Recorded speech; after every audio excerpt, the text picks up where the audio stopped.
വേറെ എല്ലാം കൊള്ളാം, വാ തുറക്കരുത്, ചിരിക്കാതിരുന്നാൽ കൊള്ളാം, എക്സിപ്പല്ല, അങ്ങനെയൊക്കെ കമൻറ്റ് ചെയ്യുന്ന ആ ഹോസ്പിറ്റലിൻ്റെ കെട്ടിടത്തിൻ്റെ മേലിൽ നിന്ന് താഴെ ചാടിയാലാന്ന് ഞാൻ മനസ്സുകൊണ്ട് വിചാരിച്ചൊരു സമയം. എൻ്റെ ഫാമിലി അല്ലെങ്കിൽ എൻ്റെ ഫ്രണ്ട്സ് അത്രയും സപ്പോർട്ട് ചെയ്തുകൊണ്ടാണ് ഞാനിപ്പോൾ ഇത്രയും ഒരു ഇതായിട്ട് നിൽക്കുന്നത്. അത്രയും കോൺഫിഡൻ്റ് ആയിട്ട് ചിരിച്ചുകൊണ്ടിരുന്ന ഒരാളാണ് ഞാൻ. ആശുപത്രിയിൽ കണ്ണാടി നോക്കുന്നൊരു സമയം ഉണ്ടായിരുന്നു. ഞാൻ നോക്കുമ്പോൾ എൻ്റെ ഫ്രണ്ടിലത്തെ പല്ലുകൾ കാണുന്നില്ല, ഒരു പല്ല് മാത്രമേ ഉള്ളൂ. ഞാൻ എങ്ങനെ ചിരിക്കും? ഞാൻ ഭയങ്കരമായിട്ട് ഡൗൺ ആയിപ്പോയൊരു സമയമായിരുന്നു. ഞാൻ ഈ ഇടയ്ക്ക് ഫേസ്ബുക്കിൽ കണ്ടൊരു കമൻറ്റാണ്, ഈ ചേച്ചിക്ക് കല്യാണം ആയിട്ടില്ല, അതുകൊണ്ട് എപ്പോഴും ഈ ചേട്ടൻ്റെ കൂടെ ആണല്ലോ എന്നൊരു കമൻറ്റ് ഞാൻ കണ്ട്. അതൊരു കൊച്ചാ ചെയ്തേക്കുന്നത്, ഒരു പെങ്കൊച്ചുണ്ട്. എൻ്റെ അമ്മയുടെ കേസ് എടുത്തു കഴിഞ്ഞാലും അമ്മ അത്രയും സപ്പോർട്ടായിട്ട് എനിക്ക് നിന്നിട്ടുണ്ട്. അവരെല്ലാത്തിനും കുറവില്ലാതെ ഏത് സ്ഥലത്ത് കൊണ്ടുപോകാനും കൂടെ വരുന്ന ആൾക്കാരാണ്. അതൊക്കെയാണ് എൻ്റെ ജീവിതത്തിലൊരു ഭാഗ്യമായിട്ട് എനിക്ക് തോന്നിയിട്ടുള്ള കേസ്. അവർക്ക് കിട്ടാത്തതെല്ലാം അവർ എനിക്ക് തന്നിട്ടുണ്ട്. എൻ്റെ അനിയനും കൊടുക്കാൻ നോക്കിയിട്ടുണ്ട്. മോഡേൺ ഡ്രസ്സ് ഇടുന്നതിനോട് എനിക്ക് പ്രശ്നമില്ല, എനിക്ക് ഇഷ്ടമാണ് അങ്ങനെയൊക്കെ ഇടാനായിട്ട്. സത്യം പറഞ്ഞാൽ എനിക്കത് ഇടാനായിട്ട് കോൺഫിഡൻസ് ഇല്ലാത്തതാണ് മെയിൻ പ്രശ്നം. ഞാനിപ്പോൾ ചെയ്തു വെക്കുന്നതിൻ്റെ കുറേ ഫലങ്ങൾ എൻ്റെ വീട്ടുകാർക്ക് അതിൻ്റെ ഒരു ആഫ്റ്റർ എഫക്റ്റ് അല്ലെങ്കിൽ ഒരു റിഫ്ലക്ഷൻ ഉണ്ടാവും, ഉറപ്പായിട്ടും ഉണ്ടാവും. അവർക്ക് ഞാൻ കാരണം പുറത്തിറങ്ങി നടക്കുമ്പം ഒരു പ്രശ്നം ഉണ്ടാവരുത്. ഇപ്പോൾ ഈ ഇടയ്ക്കടുത്ത് റിലീസായ ബാലൻസ് സിനിമ ഉണ്ടല്ലോ, അതിൻ്റെ ഓഡീഷന് ഞാൻ പോയതാണ്. സത്യം പറഞ്ഞാൽ ഞാൻ അവിടെ നിന്ന് ഇറങ്ങി ഓടുന്ന ഒരവസ്ഥയായിരുന്നു. സത്യസന്ധമായിട്ട് പറയുകയാണെങ്കിൽ എന്നെ അങ്ങനെ ആരും വിളിച്ചിട്ടില്ല. ഇന്ന് എന്നോടൊപ്പം ഉള്ളത് അപ്സരയാണ്. നമസ്കാരം. ഒരുപാട് റീക്രിയേഷൻസ് ഒക്കെ ഞാൻ കണ്ടിട്ടുണ്ട്. അപ്പോഴും ഞാനിങ്ങനെ ആലോചിച്ചു, ഈ കുട്ടിക്ക് ഇതുവരെ സിനിമയിൽ പോകാൻ ചാൻസ് കിട്ടിയില്ലേ? കാരണം എനിക്ക് തോന്നുന്നു ഞാനൊരു 1.5 വർഷമായിട്ടെന്ന് തോന്നുന്നു ഞാൻ കണ്ടിട്ടുണ്ട്, ശ്രദ്ധിച്ചിട്ടുണ്ട്. കാരണം കൂടുതലും ചെയ്യുന്നത് ജഗതി ശ്രീകുമാർ, ജഗദീഷ് ചേട്ടൻ്റെയൊക്കെ അതൊരു പെൺകുട്ടി ചെയ്യുന്നതാണ് ഞാൻ ശ്രദ്ധിച്ചത്. അപ്പോൾ എന്താണ് അപ്സര, സിനിമയിലേക്ക് പോവാത്തതാണോ അതോ ഇത്രയൊക്കെ ചെയ്തിട്ടും അങ്ങ് എത്തപ്പെടാത്തതാണോ? സത്യം പറഞ്ഞാൽ ഞാൻ ഓഡീഷൻസൊക്കെ അറ്റൻഡ് ചെയ്യും. എനിക്ക് നല്ല സ്റ്റേജ് ഫിയർ ഉള്ള ആളാണ്.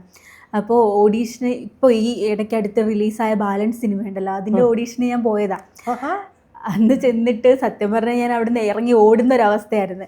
കാര്യം ഒരു പുള്ളിയുടെ ഒരു ഇൻ്റർവ്യൂവിൽ ഈ ഇടയ്ക്ക് പറഞ്ഞതുപോലെ 10,000 പേര് ആ ഒരു ഇതിന് വന്നിട്ടുണ്ടായിരുന്നു ഓഡീഷന്. രാവിലെ പോയിട്ട് ഏകദേശം ഒരു 7:30 രാവിലെ തുടങ്ങിയത് വൈകുന്നേരം ഒരു 8:30 വരെ ഉണ്ടായിരുന്നു അവർക്ക് ഓഡീഷൻ്റെ പരിപാടികൾ. അപ്പം നമ്മൾ ചെന്ന സമയത്ത് ഓരോരുത്തർക്കായിട്ട് ഓഡീഷൻ എടുക്കുക. കയറുന്ന സ്റ്റെപ്പിൽ പോലും സൗണ്ട് ഉണ്ടാക്കാതെ കയറുന്നത്. അപർണ ബാലമുരളി ഉണ്ടായിരുന്നു, പിന്നെ ഗണപതി, സലിംകുമാർ ഏട്ടൻ്റെ മോൻ, ചന്തു, അങ്ങനെ കുറേ സെലിബ്രിറ്റീസ് എല്ലാവരും ഉണ്ടായിരുന്നു. അപ്പം ഒരു ലൈൻ ഉണ്ടായിരുന്നു, ആ ലൈനിൽ നമ്മൾ കറക്റ്റ് ക്യാമറ കാര്യങ്ങളെല്ലാം നോക്കിയിട്ട് നിൽക്കണം, അങ്ങനെ കുറേ പറഞ്ഞിട്ടുണ്ടായിരുന്നു. അന്ന് തന്ന സീനെന്ന് പറയുമ്പം ചായക്കടയിൽ പോയിട്ട് എൻ്റെ ഭർത്താവ് ഉപേക്ഷിച്ചതാണ്, എൻ്റെ കുഞ്ഞിനെ നോക്കാൻ വേറെ വഴിയില്ല, അപ്പം എന്തെങ്കിലും ഒരു ജോലി തന്നാൽ മതി എന്ന് പറയുന്ന ആ ഒരു സീക്വൻസ് ചെയ്യാനായിട്ടാണ് പറഞ്ഞത്. അവിടെ ചെന്ന് കയറിയപ്പം ഞാൻ ഭയങ്കര ഇമോഷണലായിട്ടൊക്കെ അത് പഠിച്ച് എല്ലാ കാര്യങ്ങളും ഇങ്ങനെ മനസ്സിലൊക്കെ ആക്കി. അപ്പോൾ ഓരോരുത്തർ അവിടെ ഇങ്ങനെ പഠിക്കുന്നത്, നല്ല ടെൻഷനും പേടിയും. അപ്പോൾ എനിക്കത് എങ്ങനെയെങ്കിലും കഴിഞ്ഞിട്ട് വീട്ടിൽ പോകണം, അങ്ങനത്തെ ഒരു അവസ്ഥയായിരുന്നു. എന്നിട്ട് അവസാനം ഇവർ വിളിച്ച് മേലിൽ ചെന്ന് പുള്ളിക്കാരൻ ഇതുപോലെ പറഞ്ഞ് എന്തുവാ പുള്ളിക്കാരത്തി പറയുന്നത് മൊത്തം കള്ളത്തരമാണ്, പക്ഷെ കള്ളത്തരമാണെന്ന് നിങ്ങളിപ്പം കൈവച്ചിങ്ങനെ മറയ്ക്കോ തലയിൽ ഇങ്ങനെ തൊടുകയോ അങ്ങനെയൊന്നും ചെയ്യരുത്. നിങ്ങൾ അത് ഫലിപ്പിക്കാൻ വേണ്ടിയിട്ടൊന്നും ചെയ്യാൻ പാടില്ല, പക്ഷെ ഓഡിയൻസിന് കൺവേ ചെയ്യണം കള്ളത്തരമാണ് ഫുള്ള് പറയുന്നതെന്നുള്ള രീതിയിൽ. അപ്പോൾ ഇവരെല്ലാവരെയും കണ്ട് ഇത്രയും സൈലൻസ് ആയിട്ടിരിക്കുന്ന ഡയലോഗെല്ലാം അതുപോലെ പറയും വേണം. എല്ലാം കൂടെ ആയപ്പം ജസ്റ്റ് കൈ കഴുകി കൊച്ചിനെ അങ്ങോട്ട് മാറ്റി നിർത്തി അവരടുത്തോട്ട് പോയി ഡയലോഗ് ഫുള്ള് കാണാതെ അങ്ങ് പറഞ്ഞിട്ട് ഞാൻ ഇറങ്ങി പെട്ടെന്ന് തന്നെ താഴെ വരികയോ ചെയ്തേ. കാര്യം അത്രയും പേടിയുള്ള ഒരാളാണ്. അപ്പം ഓഡീഷനൊക്കെ അപ്ലൈ ചെയ്യുമെങ്കിലും പോയി അത് അറ്റൻഡ് ചെയ്യാനുള്ളൊരു കോൺഫിഡൻസ് ഇല്ലാത്തത് കൊണ്ടാണ് അങ്ങനെ നോക്കാത്തത്. എനിക്ക് ഭയങ്കര ആഗ്രഹമുണ്ട് എപ്പോഴെങ്കിലും സ്ക്രീനിൽ കാണണം, അങ്ങനെയൊക്കെ ഒരു എല്ലാവരെ പോലെ ഒരു ആഗ്രഹമുണ്ട് എനിക്ക്. സ്ക്രീൻ പ്രസൻസ്, ആക്ഷൻസ് ഒക്കെ നന്നായിട്ട് ചെയ്യുന്നുണ്ട്. ഓൾറെഡി നമുക്കിതൊക്കെ ടേക്ക് എടുത്തിട്ടായിരിക്കാം. എങ്ങനെയാണ് അനശ്വര ഇത് ആദ്യം എങ്ങനെയായിരിക്കും ഇതിൻ്റെ ഒരു? പണ്ടായിരുന്നെങ്കിൽ മറ്റേ ടിക്ടോക്കോ അങ്ങനെയുള്ളപ്പോൾ നമുക്ക് ലിപ്പ് സിങ്ക് ചെയ്താൽ മതി, ഇൻസ്റ്റയിലാണെങ്കിൽ ലിപ്പ് സിങ്ക് ചെയ്താൽ മതി. പക്ഷേ പറഞ്ഞ് ഇതും അത് തന്നെ ലിപ്സ് സിങ്ക് ചെയ്താൽ മതി, പക്ഷേ അതിൻ്റെ കൂടെ ഒരു ആക്ഷൻ എന്ന് പറഞ്ഞൊരു സാധനം ഉണ്ടല്ലോ, അതെങ്ങനെയാണ് നമ്മൾ ഇവരുടെ ആക്ഷൻസ് ക്ലോസ്ലി വാച്ച് ചെയ്യുമോ? ജഗതി സാറിൻ്റെ ഒരു ഇൻ്റർവ്യൂ ഇടയ്ക്ക് ഞാൻ കണ്ടിട്ടുണ്ട്, പഴയ ഒരു ഇൻ്റർവ്യൂ. അതിൽ പുള്ളി പറയുന്നതെന്ന് വെച്ച് കഴിഞ്ഞാൽ ഈ കുരങ്ങുകളുടെ ഒരു ആക്ഷൻ ഉണ്ട്. അവരെന്ന് വെച്ച് കഴിഞ്ഞാൽ ഈ അഭിനയിക്കുമ്പം പെട്ടെന്നല്ല, സഡനായിട്ടല്ല റെസ്പോൺസ് കൊടുക്കുന്നത്. അവർ ഒരു ജസ്റ്റ് ഒരു സെക്കൻഡ് കഴിഞ്ഞിട്ടായിരിക്കും ഇങ്ങനത്തെ ഒരു ആക്ഷൻ കൊടുക്കുന്നത്. അങ്ങനെ ഇവരുടെയൊക്കെ കുറേ ഇൻ്റർവ്യൂ കാര്യങ്ങൾ. പിന്നെ ഞാൻ എടുക്കുന്നതിന് മുന്നേ ആ വീഡിയോ നന്നായിട്ട് കണ്ടു നോക്കും. എന്നിട്ട് അവരിൽ നന്നായിട്ട് ചിരി വരുന്ന ടൈപ്പ് കുറച്ച് എക്സ്പ്രഷൻസ് ഉണ്ടല്ലോ, അത് അതുപോലെ കോപ്പി ചെയ്യാൻ നോക്കും. അതിൽ കുറച്ചൊക്കെ ശരിയാവും, എന്നാലും എൻ്റെ ഒരു രീതിയിൽ ചെയ്യുമ്പോൾ കുറച്ച് പേർക്കെങ്കിലും അത് ഇഷ്ടപ്പെടുന്നുണ്ട്. അതുകൊണ്ട് അവർ സപ്പോർട്ട് ചെയ്യുന്നുണ്ട്. അതിൽ സന്തോഷം. അല്ല, ഞാൻ ചോദിച്ചു ഇത്രയൊക്കെ റീൽ ചെയ്തിട്ട് എന്താ ഇന്റർവ്യൂസ് ഒന്നും ഞാൻ കണ്ടിട്ടില്ല. ഒരു ഇന്റർവ്യൂ ഉള്ളു. എന്ത് പറ്റി ഇന്റർവ്യൂവിന്? അല്ലെങ്കിൽ സാധാരണ ഇങ്ങനെയൊക്കെയുള്ള ഇൻസ്റ്റാഗ്രാമിൽ ആളുകളെ വിളിക്കാറോ എടുക്കാറോ ഒക്കെ ഉണ്ട്. എന്ത് പറ്റി? സത്യസന്ധമായിട്ട് പറയുകയാണെങ്കിൽ എന്നെ അങ്ങനെ ആരും വിളിച്ചിട്ടില്ല. വല്ലപ്പോഴും ഇങ്ങനെ സമയം ഈ ഒരു ഇൻ്റർവ്യൂവിൻ്റെ കോള് തന്നെ വന്നപ്പം ഞാൻ സത്യമായിട്ട് പ്രൊഫൈൽ നോക്കി ഇതാരാന്ന്. അപ്പം ഇതിന് മുന്നേ ഞാൻ ഇൻ്റർവ്യൂസ് കണ്ടിട്ടുണ്ട്, ഈ ചാനലിൻ്റെ തന്നെ ഇൻ്റർവ്യൂസ് കണ്ടിട്ടുണ്ട് നേരിട്ട്. അപ്പോൾ ഇത് ഇത്രയും നല്ലതായിട്ട് ഇൻ്റർവ്യൂ അല്ലെങ്കിൽ ചാനലിൽ നിന്ന് വിളിച്ചല്ലോ എന്ന് ആലോചിച്ചിട്ട് എനിക്ക് നല്ല സന്തോഷമായി. ഞാൻ വിചാരിച്ചോ ഞാനൊക്കെ വിളിച്ചാ വരുമോ, എനിക്ക് ആ ടെൻഷനായിരുന്നു. ഇല്ല, എനിക്ക് ഭയങ്കരമായിട്ട് സന്തോഷം തോന്നി. കാര്യം ആരെങ്കിലും ഒരാൾ വീഡിയോ കണ്ടിട്ട് തന്നെ വിളിക്കാൻ തോന്നിയല്ലോ എന്നുള്ളൊരു സന്തോഷമായിരുന്നു എനിക്ക്. ഈ ഇന്റർവ്യൂ കഴിഞ്ഞിട്ട് വെച്ചടി കയറ്റങ്ങൾ ഉണ്ടാവട്ടെ, ഒരുപാട് ഇന്റർവ്യൂസ് ഉണ്ടാവട്ടെ, നല്ല നല്ല ഓഫറുകൾ വരട്ടെ, എന്താണെങ്കിലും നടക്കും. അത് എൻ്റെ നാക്കല്ല, കഴിവുണ്ട്. ആ കഴിവ് ഒന്നുകൂടെ ഒന്ന് ചിലപ്പോൾ കിട്ടാൻ ചിലപ്പോൾ ഒരു നമ്മൾ പറയല്ലേ ഒരു എന്താ പറയുക, നമ്മുടെ ഒരു നിമിഷം മാറി പറയാൻ ചിലപ്പോൾ അത് ഇതാവട്ടെ എന്ന് ഞാൻ ആഗ്രഹിക്കുന്നുണ്ട് നന്നായിട്ട്. അപ്സരയെക്കുറിച്ച് പ്രധാനമായിട്ടും പറയാനുള്ളത് കൂടുതലും തനി നാടൻ പെൺകുട്ടി, തനി നാടൻ ആ ഒരു ലെവലിലാണ് ഞാൻ കണ്ടേക്കുന്നത്. ഈ ഇടത്തെ റീക്രിയേഷനിൽ പോലും ചെയ്തതും അങ്ങനെയാണ്. എന്താണ്, ഭയങ്കര നാടനായതാണോ അതോ ഈ സ്ക്രീനിന് വേണ്ടിയിട്ട്, അല്ലെങ്കിൽ ഇപ്പം നമ്മൾ പറയുന്നത് ഒരു പാചകം കൂടെ കൂട്ടിച്ചത് നല്ല പിള്ളേരാണോ? സത്യം പറഞ്ഞാൽ മോഡേൺ ഡ്രസ്സ് ഇടുന്നതിനോട് എനിക്ക് പ്രശ്നമില്ല, അത് എനിക്ക് ഇഷ്ടമാണ് അങ്ങനെയൊക്കെ ഇടാനായിട്ട്. സത്യം പറഞ്ഞാൽ എനിക്കത് ഇടാനായിട്ട് കോൺഫിഡൻസ് ഇല്ലാത്തതാണ് മെയിൻ പ്രശ്നം. പിന്നെ രണ്ടാമത്തെ കാര്യം എന്ന് പറയുമ്പം ഞാനിപ്പോൾ ചെയ്തു വെക്കുന്നതിൻ്റെ കുറേ ഫലങ്ങൾ എൻ്റെ വീട്ടുകാർക്ക് അതിൻ്റെ ഒരു ആഫ്റ്റർ എഫക്റ്റ് അല്ലെങ്കിൽ ഒരു റിഫ്ലക്ഷൻ ഉണ്ടാവും, ഉറപ്പായിട്ടും ഉണ്ടാവും.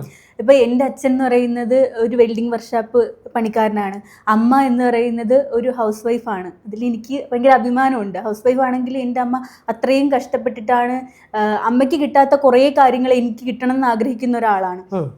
അപ്പോൾ അവർക്ക് ഞാൻ കാരണം പുറത്തിറങ്ങി നടക്കുമ്പം ഒരു പ്രശ്നം ഉണ്ടാവരുത്, എന്നെങ്കിലും അത് ഉണ്ടായി കഴിഞ്ഞാലും അതെന്നെ കൊണ്ട് പരിഹരിക്കാൻ പറ്റുന്ന ഒരു ടൈപ്പ് ആവണം എന്ന് എനിക്കൊരു ആഗ്രഹമുണ്ട്. അതുകൊണ്ട് അവർക്ക് കോട്ടം വരാത്ത രീതിയിലുള്ള വീഡിയോസ് ചെയ്ത് അങ്ങനെ അങ്ങ് പോവാ, അത്രേ ഉള്ളൂ എനിക്ക്.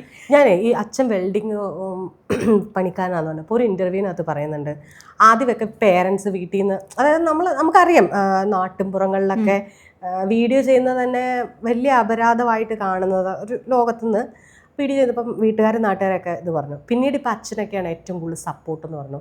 അച്ഛൻ ഇപ്പം മറ്റേ ഞാൻ ശ്രദ്ധിച്ചതാണ് കേട്ടോ, അത് ആണെങ്കിൽ മറ്റേ പോസ്റ്റേ കയറി നിൽക്കുന്ന മറ്റേ ജഗതിയുടെ ചെയ്തതിൽ അച്ഛനോട് എന്ത് കാര്യം പറഞ്ഞാലും അതിനുള്ള മെറ്റീരിയൽ ഉണ്ടാക്കി തരുമെന്ന് പറഞ്ഞു പെട്ടെന്ന് തന്നെ. അതുപോലെ തന്നെ അച്ഛൻ്റെ ഷർട്ട് അടിച്ച് മാറ്റുക, അനിയൻ്റെ ഷർട്ട് അടിച്ച് മാറ്റുക, ബനിയൻ അടിച്ച് മാറ്റുക, ഇത് അതായത് നമുക്ക് വേണ്ടത് നിങ്ങൾക്ക് വീഡിയോ ചെയ്യാൻ വേണം എന്നുള്ളപ്പോൾ ഇവരാണ് സെറ്റപ്പ് ചെയ്യുന്നതെന്നാണ്. ഈ ഒരു ഇതുണ്ടല്ലോ വീട്ടുകാരുടെ ഒരു മാറ്റം, അതായത് ആദ്യമേ മകളൊന്നും ചെയ്യുന്നതുകൊണ്ട് ഒന്നും മിണ്ടിയില്ല, പിന്നീട് അത് അനുസരിക്കുന്നു, നല്ലതായെന്നുണ്ട്. പക്ഷെ ഇപ്പോഴത്തെ ഒരു ഇത് എങ്ങനെ ഉണ്ടായിരുന്നു, ആ ഒരു മാറ്റം ഒന്ന് പറയാൻ പറ്റും?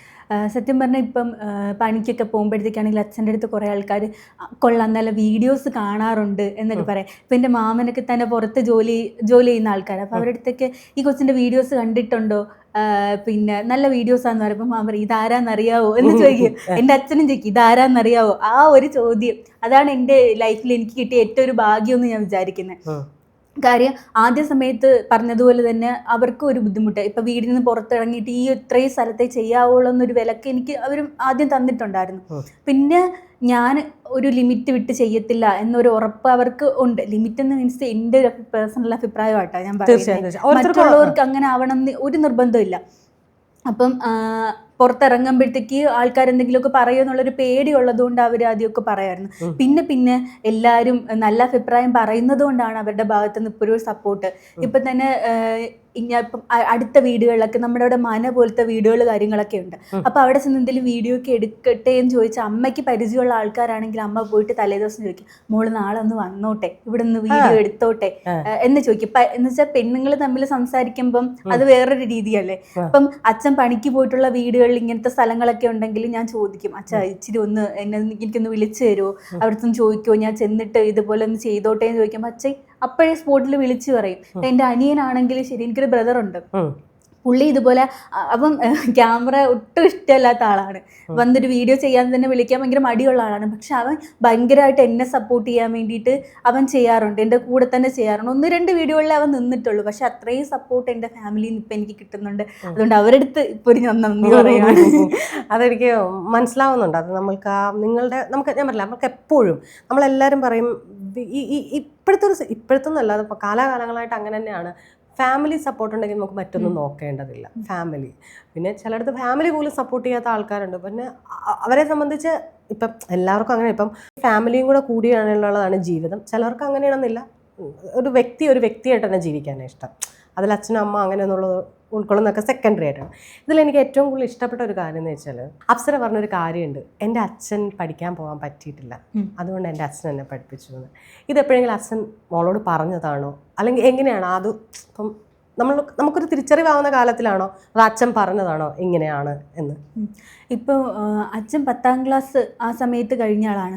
അച്ഛൻ്റെ ഒരു കാര്യം എടുക്കുവാണെങ്കിൽ അച്ഛൻ്റെ നല്ല ചെറുപ്പത്തിൽ തന്നെ ഫാദർ മരിച്ചു പോയായിരുന്നു. അപ്പോൾ ആ സമയത്ത് നല്ല രീതിയിൽ വീട്ടിലെ കാര്യങ്ങൾ നോക്കേണ്ടി വന്നു.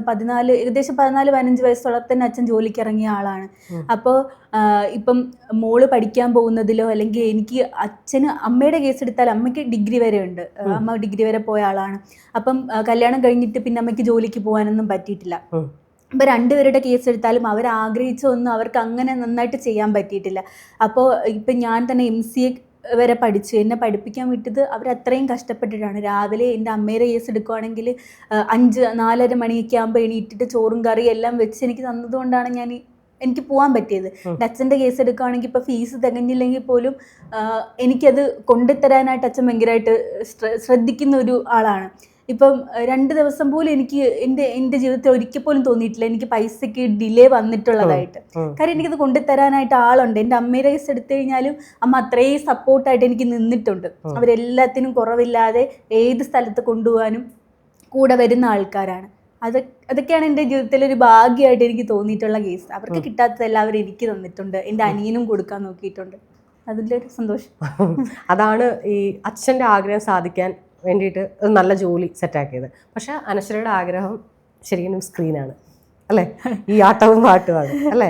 സോഫ്റ്റ്വെയർ ഇപ്പോൾ ഒരു കാര്യം എന്ന് വെച്ചാൽ, വേറൊരാൾ വന്ന് ചോദിക്കാം മോളിപ്പോൾ എന്ത് ചെയ്യാന്ന് എൻ്റെ പേരൻസിൻ്റെ അടുത്ത് ചോദിക്കുമ്പോൾ അവർക്ക് പറയാം അവൾ സോഫ്റ്റ്വെയർ ഡെവലപ്പറാണ്, അല്ലെങ്കിൽ അവൾ വർക്ക് ചെയ്യാണ്. അപ്പം ഒരു സോഷ്യൽ മീഡിയ ഇൻഫ്ലുവൻസർ ആണെന്ന് പറഞ്ഞാൽ കുറവെന്നല്ല ഞാൻ പറയുന്നത്. എന്നാലും ഒരു പ്രൊഫഷൻ പറയുമ്പം അവരുടെ ജനറേഷനിലുള്ള കുറച്ച് പേർക്ക് അത് ഓക്കെ ജോലി ഉണ്ടല്ലോ എന്നൊരു ഇത്. അപ്പോൾ അവരുടെ സന്തോഷം. പിന്നെ എനിക്ക് ഇഷ്ടമുള്ള കാര്യം വീഡിയോ ക്രിയേഷനും ഇതുപോലുള്ള കാര്യങ്ങൾ, അതിൻ്റെ കൂടെ തന്നെ കൊണ്ടുപോകാനായിട്ട് ഞാൻ നോക്കുന്നുണ്ട്. പിന്നെ എനിക്കിപ്പോൾ ഹെൽത്ത് ഇഷ്യൂസും കാര്യങ്ങളൊക്കെ ഉള്ളതുകൊണ്ട് അതിൻ്റെ ഒരു ലിമിറ്റേഷൻ വന്നു. ഹെൽത്ത് ഇഷ്യൂവിൻ്റെ കാര്യം പറഞ്ഞപ്പോഴാണ് ഈ റീസൺ ആയിട്ടുള്ള മറ്റേ റീക്രിയേഷനിൽ ശ്രദ്ധിച്ചപ്പം പല്ല് എന്തോ ഒരു വ്യത്യാസം പോലെ തോന്നി. അപ്പം ഞാൻ ആലോചിച്ച് പുറകോട്ടുള്ള വീഡിയോ എടുത്ത് നോക്കി. അപ്പം അതിനകത്ത് കാരണം ഞാൻ മുന്നേ കണ്ടിട്ടുണ്ടല്ലോ, അപ്പം അങ്ങനെ ഫീൽ ചെയ്യാത്ത ഇന്നെന്താ എനിക്ക് ഫീൽ ചെയ്യുന്നത്? എന്ത് പറ്റി ശരിക്കും പല്ലിന്? അതെനിക്ക് തൃശ്ശൂർ വെച്ചിട്ട് ഒരു ആക്സിഡൻ്റ് ആയതാണ്. നൈറ്റ് ഞങ്ങളൊരു ഫംഗ്ഷന് വേണ്ടിയിട്ട് പോയിക്കൊണ്ടിരുന്ന സമയത്ത് ഇതുപോലെ ജസ്റ്റ് ഫ്രണ്ടിലിരുന്ന ആൾ ജസ്റ്റ് ഒന്ന് മയങ്ങിപ്പോയി. അപ്പം നേരെ കണ്ടത് പോസ്റ്റാണ്. വെട്ടിച്ചിട്ട് നേരെ ഞങ്ങൾ ഓടയിലേക്ക് വീണ്. ഫ്രണ്ടിൽ ഇരുന്ന പയ്യൻ എൻ്റെ മേലത്തൂടെ വന്നിട്ട് ഹെൽമെറ്റ് അങ്ങനെ ഇടിച്ചു കയറി. അപ്പം താടിയെല്ലിനും ഈ 2 സൈഡിൽ പൊട്ടലുണ്ടായിരുന്നു. ഈ മേലത്തെ വരിയിൽ 4 പല്ല് അങ്ങനെ ഇടിച്ച് മൂക്കിൻ്റെ ഭാഗത്തേക്ക് കയറിയിട്ടുണ്ടായിരുന്നു. അപ്പം ഇത് കാണുന്ന ഓഡിയൻസിൻ്റെ അടുത്ത് എനിക്ക് പറയാനുള്ള, കുറേ പേര് വീഡിയോയിൽ ഇത് അറിയാതെ വന്ന് കമൻറ്റ് ചെയ്യുന്നുണ്ട്. വേറെല്ലാം കൊള്ളാം, വാ തുറക്കരുത്, ചിരിക്കാതിരുന്നാൽ കൊള്ളാം, എക്സിപ്പല്ല, അങ്ങനെയൊക്കെ കമൻറ്റ് ചെയ്യുന്ന, അത്രയും കോൺഫിഡൻ്റ് ആയിട്ട് ചിരിച്ചുകൊണ്ടിരുന്ന ഒരാളാണ് ഞാൻ. ഞാൻ ആദ്യമായിട്ട് ഹോസ്പിറ്റലിൽ വെച്ചിട്ട് തിരുവനന്തപുരം ഡെൻ്റൽ കോളേജിലാണ് എനിക്ക് ട്രീറ്റ്മെൻറ്റ് നടക്കുന്നത്. ആശുപത്രിയിൽ കണ്ണാടി നോക്കുന്നൊരു സമയം ഉണ്ടായിരുന്നു. ഞാൻ നോക്കുമ്പോൾ എൻ്റെ ഫ്രണ്ടിലത്തെ പല്ലുകൾ കാണുന്നില്ല, ഒരു പല്ല് മാത്രമേ ഉള്ളൂ. ഞാൻ എങ്ങനെ ചിരിക്കും? ഞാൻ ഭയങ്കരമായിട്ട് ഡൗൺ ആയിപ്പോയൊരു സമയമായിരുന്നു. ഞാൻ സത്യം ഇതുവരെ എൻ്റെ ഒരു ഫ്രണ്ടിന് മാത്രമേ അറിയത്തുള്ളൂ. സത്യം ആ ഹോസ്പിറ്റലിൻ്റെ കെട്ടിടത്തിൻ്റെ മേലിൽ നിന്ന് താഴെ ചാടിയാലാന്ന് ഞാൻ മനസ്സുകൊണ്ട് വിചാരിച്ചൊരു സമയം. എൻ്റെ ഫാമിലി അല്ലെങ്കിൽ എൻ്റെ ഫ്രണ്ട്സ് അത്രയും സപ്പോർട്ട് ചെയ്തുകൊണ്ടാണ് ഞാനിപ്പോൾ ഇത്രയും ഒരു ഇതായിട്ട് നിൽക്കുന്നത്. പേടിക്കണ്ട, ഞങ്ങളുടെ വീട്ടിൽ ടിഷ്യൂ ഉണ്ട്, ഞാൻ എന്നും കരയും. ഞാൻ എല്ലാ ഇന്റർവ്യൂവിലും കരയും. അതുകൊണ്ട് ഇതറിയാതെ കുറേ പേര് വന്നിട്ട് വീഡിയോയിൽ കമൻറ്റ് ചെയ്യും ഇങ്ങനെയുള്ള കാര്യങ്ങൾ. അപ്പം എനിക്കന്ന് സപ്പോർട്ട് ചെയ്യാൻ എൻ്റെ വീട്ടുകാരും കൂട്ടുകാരും ഉണ്ടായിരുന്നു. പക്ഷെ പിന്നീട് ഈ പല്ല് എന്ത് ചെയ്തു? പിന്നെ അവര് ആർച്ച് ബാർ IMF ഒക്കെ ചെയ്തിട്ട് താഴേക്ക് വലിച്ച് റിക്കവർ ചെയ്തിട്ട് 1 മാസം എൻ്റെ വാ ഫുള്ള് ക്ലോസ് ചെയ്ത് വെച്ചു. ക്ലോസ് ചെയ്ത് എനിക്ക് ആകെ ഫുഡ് കഴിക്കാൻ മാർഗമുള്ളത് ഈ 2 സൈഡും കവിളിൻ്റെ 2 സൈഡിൽ ഗ്യാപ്പ് ഉണ്ട്. ഇതുവഴി നമുക്ക് വലിയ സിറിഞ്ച് വെച്ചിട്ട് ഓട്സ് അല്ലെങ്കിൽ കഞ്ഞി ഇങ്ങനെയുള്ള ഐറ്റംസ് ഒക്കെ അരച്ചിട്ട് നമുക്ക് കുടിക്കാം. അപ്പം എരി ഉപ്പ് ഇങ്ങനത്തെ ഐറ്റംസ് ഒന്നും 1 മാസത്തേക്ക് എനിക്ക് കിട്ടിയിട്ടില്ല. അങ്ങനെ എനിക്കിത് എന്തെങ്കിലും കഴിച്ചോളാൻ വയ്യ. ഒരു ദിവസം ഞാൻ അമ്മയെടുത്ത് പറഞ്ഞു, അമ്മ എനിക്ക് എന്തെങ്കിലും തിന്നണം, എരിയുള്ള എന്തെങ്കിലും എനിക്ക് തരുമോയെന്ന് ചോദിച്ചു, എരി ഉപ്പൊക്കെ ഉള്ള. അപ്പോൾ അമ്മ വേറെ വഴിയൊന്നും ഇല്ലാഞ്ഞിട്ട് കഞ്ഞിയിൽ രസം, ചോറിനകത്ത് രസം ഒഴിച്ചിട്ട്, രസം ഭയങ്കര ഇഷ്ടം എനിക്ക്, രസം ഉണക്കമീൻ അങ്ങനത്തെ ഐറ്റംസ് ഭയങ്കര ഇഷ്ടം. അപ്പോൾ കഞ്ഞി ഇങ്ങനെ അടിച്ചിട്ട് മിക്സിയിൽ അടിച്ചിട്ട് മണ്ടേ കയറ്റരുത് കഴിക്കാൻ പറഞ്ഞു. അങ്ങനെ എനിക്ക് തന്നിട്ടുണ്ട്. പിന്നെ മെയിൻ പ്രശ്നം ഈ 2 താഴത്തെ മേളിലത്തെയും വരി കൂട്ടി വെച്ചേക്കുന്നത് കൊണ്ട് എനിക്ക് കോട്ടും ഇടാൻ പറ്റത്തില്ല, തുമ്മാൻ പറ്റത്തില്ല. എൻ്റെ അമ്മ ഇരുന്ന് ഒരു പിടി ചോറ് പോലും എനിക്ക് വാങ്ങി തിന്നാൻ പറ്റത്തില്ല.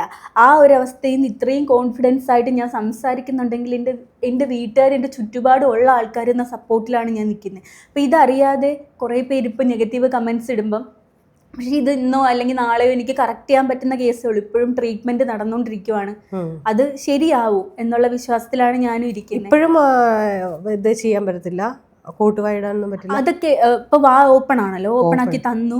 ഇനിയിപ്പം ഉള്ള ട്രീറ്റ്മെന്റ് എന്ന് പറയുമ്പം എൻ്റെ പല്ലിന്റെ ലൈനൊക്കെ കറക്റ്റ് ചെയ്യണം. ഇപ്പൊ ആ ഇടിച്ച ഫോഴ്സിൽ എല്ലാ പല്ലും താഴേക്ക് ഇറങ്ങി വന്നിട്ടുണ്ട്, റൂട്ട് എക്സ്പോസ് ആയി എല്ലാ പല്ലിന്റെയും. ഇപ്പൊ എനിക്ക് ഇങ്ങനെ അവസരം കിട്ടിയോണ്ട് പറയാം, തിരുവനന്തപുരം ഡെന്റൽ കോളേജിൽ എനിക്ക് അത്രയും ബെസ്റ്റ് ട്രീറ്റ്മെന്റ് എനിക്ക് തന്നിട്ടുള്ളത്. കാര്യം എൻ്റെ അനിയൻ്റെ കേസ് എടുത്താലും വാരിക്കൂട്ടിക്കൊണ്ട് ചെന്ന കേസിൽ അവരത്രയും റിക്കവർ ആക്കി തന്നിട്ടുണ്ട്. അതുകൊണ്ട് ഏറ്റവും ബെസ്റ്റ് ട്രീറ്റ്മെന്റ്. അനിയന് ആക്സിഡന്റ് വേറെ സംഭവിച്ചിട്ടുണ്ട്. അപ്പോൾ ഒരു പ്രൈവറ്റ് ഹോസ്പിറ്റലിൽ ചെന്ന സമയത്ത് അവർ പറഞ്ഞതാണ്, ഇത് ഇത്രയും പൊട്ടലും പല്ലിന് ഇത്രയും പ്രശ്നം ഉള്ളതുകൊണ്ട് പ്ലേറ്റ് ഇട്ടിട്ട് സർജറി ചെയ്യണമെന്ന്. അപ്പോൾ എൻ്റെ അച്ഛനും അമ്മയും പറഞ്ഞ്, ഒരു കാരണവശാലും നിങ്ങളൊരു ഇഞ്ചക്ഷൻ പോലും എടുക്കണം, ഞങ്ങൾ വന്ന് ഞങ്ങളെ കൊച്ചിനെ കൊണ്ടുവന്നോളാം എന്ന് പറഞ്ഞു.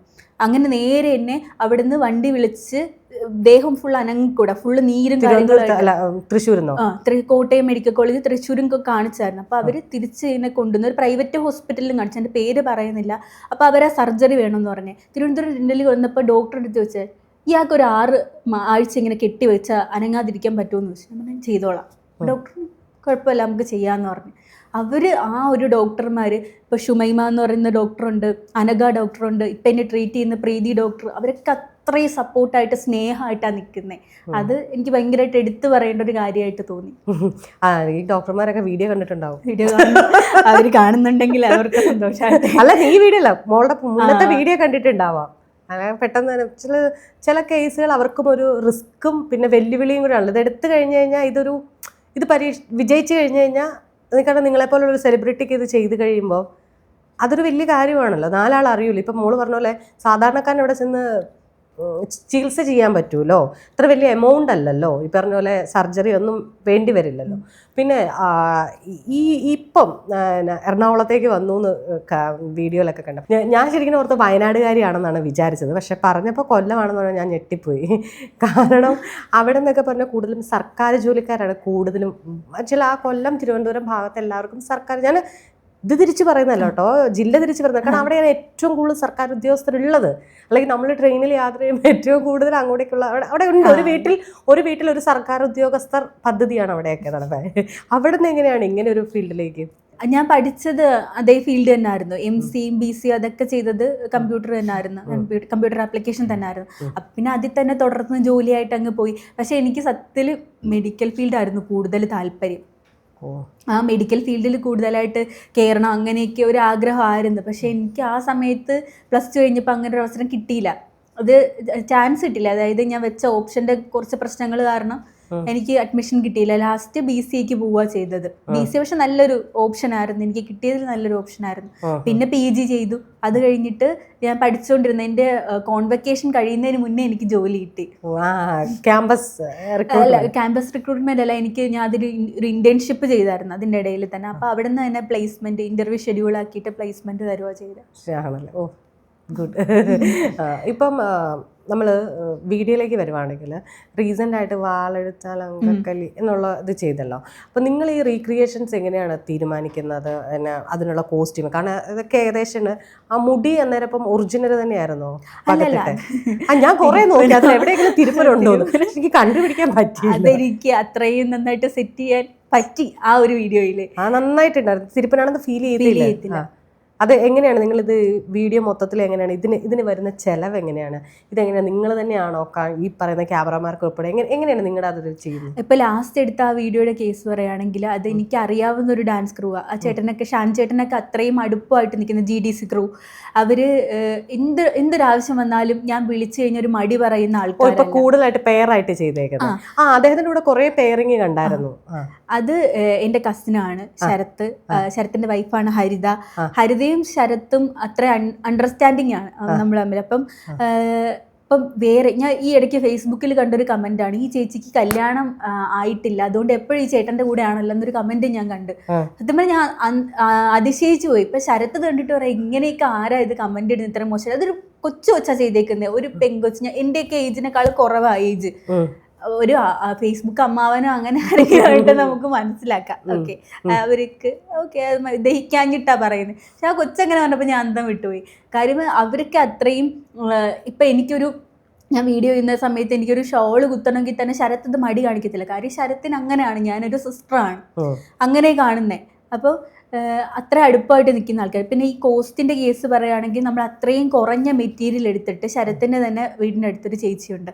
ആ ചേച്ചിയാണ് ഞങ്ങൾക്ക് ഒരു ചേച്ചിയുടെ ഒരു വീഡിയോ ഞങ്ങൾ ഈ ഇടയ്ക്ക് ചെയ്തായിരുന്നു. ചേച്ചി തന്നെയാണ് ഞങ്ങൾക്ക് സ്റ്റിച്ച് ചെയ്ത് കാര്യങ്ങളൊക്കെ തരുന്നത്. അപ്പം ഈ ലാസ്റ്റ് ചെയ്ത വീഡിയോക്ക് ഒരു 1000 സംതിങ്. എനിക്ക് ആ ധാവണി സെറ്റ് എല്ലാം കൂടെ സ്റ്റിച്ച് ചെയ്തപ്പോൾ അത്രയായിരുന്നു. പിന്നെ കോസ്റ്റ്യൂമിൻ്റെ കേസ് കൊട്ട എൻ്റെ അമ്മയാണ് പോയിട്ട് സംഘടിപ്പിച്ചു തന്നത്. അത് തപ്പി നടക്കാത്ത സ്ഥലങ്ങളില്ല, പക്ഷെ അത് അത്രയും ദ്രവിച്ചിരിക്കും ആ കൊട്ട. അപ്പം നമ്മൾ അമർത്തി ഒന്ന് പിടിക്കാൻ പോലും പറ്റത്തില്ല ആ കൊട്ടയിൽ. അത്രയും അത് തപ്പി തന്നെ ഞങ്ങൾ ഈ തേങ്ങ ഇടാൻ പോകുന്ന ആൾക്കാരുടെ വീട്ടിൽ പോയി. കാര്യം ഇങ്ങനത്തെ വലിയ കൊട്ട അവരുടെ കയ്യിലേ ഉണ്ടാകത്തുള്ളൂ. പിന്നെ വയലിൽ പശുവുള്ള വീടുകളിൽ പോയി ചോദിച്ചു, പുല്ല് ചെത്തിക്കൊണ്ട് പോകുന്നത്. അങ്ങനെ കുറെ സ്ഥലങ്ങളിൽ ചോദിച്ച് തൊട്ടപ്പുറത്തെ വീട്ടിൽ നിന്ന് ലാസ്റ്റ് കിട്ടിയത്. അത് അമ്മ പോയി ചോദിച്ച് കണ്ടുപിടിച്ചതാണ്.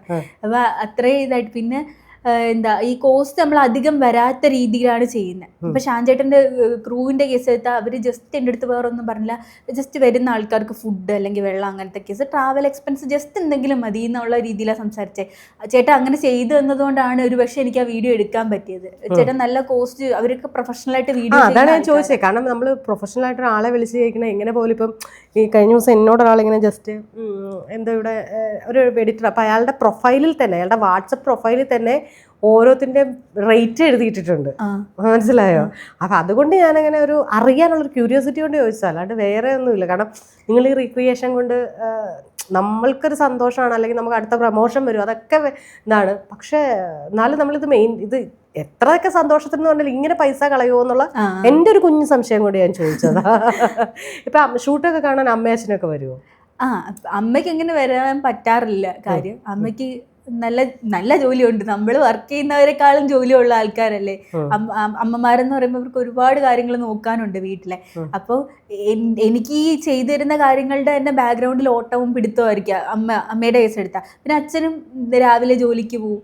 അപ്പൊ അവർക്ക് വരാൻ. അച്ഛൻ എവിടെയാ ജോലിക്ക് പോകുന്നത്? ചടയമംഗലത്ത് തന്നെ. ചടയമംഗലത്ത് വെൽഡിംഗ് വർക്ക്ഷോപ്പാ. അച്ഛന്റെ വർക്ക്ഷോപ്പ് കുറെ വർഷങ്ങളായിട്ട്, ഞങ്ങളൊക്കെ ജനിക്കുന്നതിന് മുന്നേ ഉള്ള വർക്ക്ഷോപ്പാ അത്. അച്ഛന്റെ സ്വന്തം വർക്ക്ഷോപ്പ്? സ്വന്തമല്ല, വാടക മുറിയാ. പക്ഷെ കുറെ വർഷങ്ങളായിട്ട് അവിടെ തന്നെയാണ് ജോലി ചെയ്യുന്നത്. അനിയൻ ഇപ്പൊ എന്ത് ചെയ്യുന്നു? അനിയൻ ഇപ്പൊ മൊബൈൽ ടെക്നീഷ്യൻ ആയിട്ട് പൊക്കോണ്ടിരിക്കുക. അനിയൻ ഇടയ്ക്ക് എന്തോ ആക്സിഡന്റ് പറ്റിയെന്ന് പറഞ്ഞാൽ? അതും ജസ്റ്റ് ഇതുപോലെ ഒരു വണ്ടിയുടെ അടിയിലേക്ക് കയറിയതാ. ബാക്കിലിരിക്കുമായിരുന്നു പുള്ളിക്കാരന്. അപ്പോൾ ബ്രെയിനിലൊക്കെ ബ്ലീഡിങ്ങും കാര്യങ്ങളൊക്കെ ഉണ്ടായിരുന്നു. തിരിച്ച് കിട്ടത്തില്ലെന്ന് വിചാരിച്ചത്. അതും തിരുവനന്തപുരം മെഡിക്കൽ കോളേജ് ചെയ്ത് അവരുടെ പ്രൊമോഷൻ അല്ല, എന്നാലും എൻ്റെ ജീവിതത്തിൽ എൻ്റെ ലൈഫിൽ ഏറ്റവും കൂടുതൽ ബെസ്റ്റ് ട്രീറ്റ്മെൻറ്റ് തന്നിട്ടുള്ള സ്ഥലമാണ്. കാര്യം അത്രയും പൈസ കൊടുത്ത് ചികിത്സിക്കാൻ പറ്റാത്തവർക്കൊക്കെ ഏക ഒരു ആശ്രയം നമുക്ക് തിരുവനന്തപുരം മെഡിക്കൽ കോളേജ് തന്നെയാണ്. അതാണ് ഒരു അവസാന രക്ഷയെന്ന് പറഞ്ഞ് കൊണ്ടുപോകുന്ന സ്ഥലങ്ങൾ.